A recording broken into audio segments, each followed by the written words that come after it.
Try to corroborate story told by Conley, Atlanta Constitution, July 25, 1913. Negro is taken in Chief's auto to sections he claims to have visited on murder night.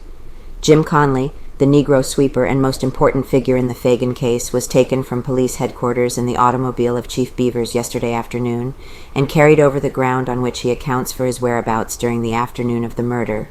He was in charge of Chief Beavers and Detectives Pat Campbell and John Starnes, headquarters men who have been attached to the solicitor's office throughout the investigation. He was driven through the Peters Street neighborhood in which he says he spent most of the time on the afternoon of April 26th, and he pointed out to the detectives and police had familiar spots he visited on that date.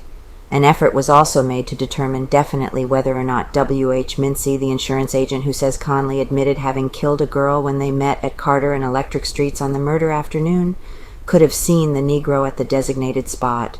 Story corroborated. A number of residents of sections through which Conley says he passed that afternoon were interviewed and examined in the prisoner's presence. It is said some corroborated his story of his whereabouts. Also, many persons who had seen Negroes who resembled Conley that Saturday were confronted with him Thursday afternoon for identification. The result is not known, as neither Campbell, Starnes, or their chief would talk of the excursion. The Negro was taken from headquarters late in the afternoon, placed immediately into the chief's auto, and rushed uptown. Upon returning, the chief announced that he would have nothing whatever to say, and that he had instructed the detectives to keep similar silence. Neither would he even explain the nature of the trip. Chief Lanford told reporters Thursday that Conley, of late, has insisted upon facing Frank, declaring that if he can confront the white man with his story, he will obtain admission.